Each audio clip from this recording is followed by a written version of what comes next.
Groups across North Texas spent the start of their weekend rallying against redistricting.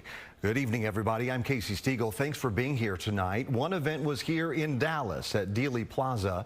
The groups Invisible Dallas and Yellow Rose Resistance organized that rally in support of Texas House Democrats who broke quorum to avoid a vote last week on the new congressional maps. Texas Republicans say the new maps will add 5 more Republican seats in the U.S. House of Representatives.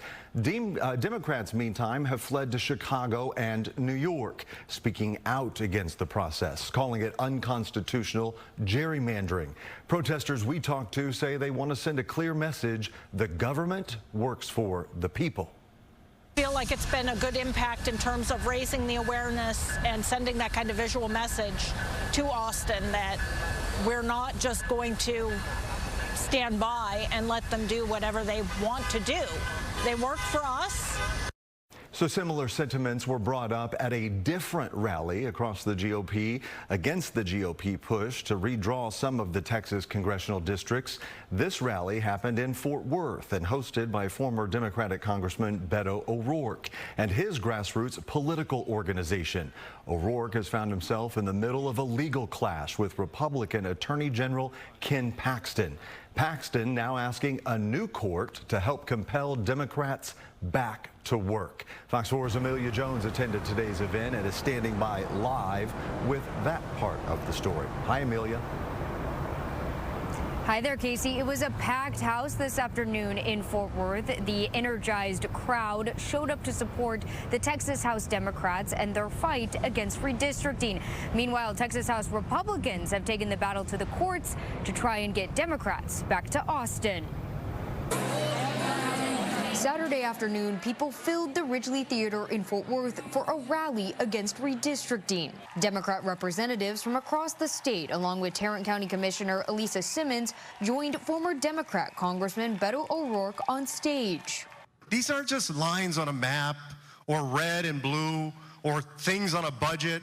While some Texas House Democrats made an appearance virtually. We're here, we're fighting for y'all, we're fighting for all Americans, but we couldn't do it without you. The event was sponsored by Powered by People, an organization founded by O'Rourke and recently the center of a lawsuit filed by Attorney General Ken Paxton. The lawsuit claims that the organization is fundraising for the Texas House Democrats to help pay the $500 a day fine representatives are racking up to break quorum. The Tarrant County District Court ruled in favor of the AG's office and issued a temporary restraining order on the organization, which puts a pause on fundraising efforts.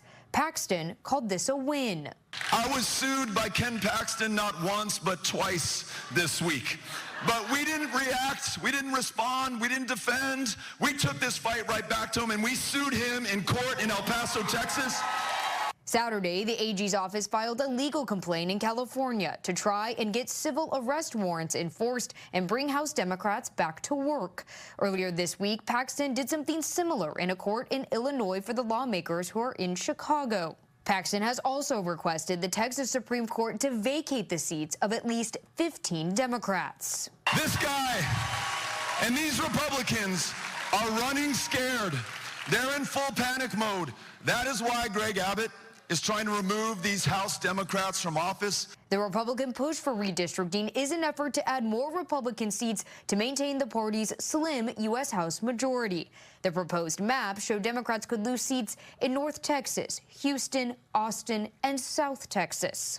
Texas House Democrats and other critics argue that the proposed maps would suppress minority voters. It is sad that on the 60th anniversary of the Voting Rights Act, that we're still having to deal with this. But as long as the likes of Donald Trump keep getting elected into this office, we are going to have to keep fighting. Another strategy mentioned at today's rally was pushing Democrat states like Illinois and California to do redistricting of their own. Last week, the Texas Senate passed redistricting legislation out of their committee, and it will move to the full floor next week. Casey, back to you. Yeah, the clock is ticking and time is running out fast. Fox 4's Amelia Jones live for us tonight. Amelia, thanks so much.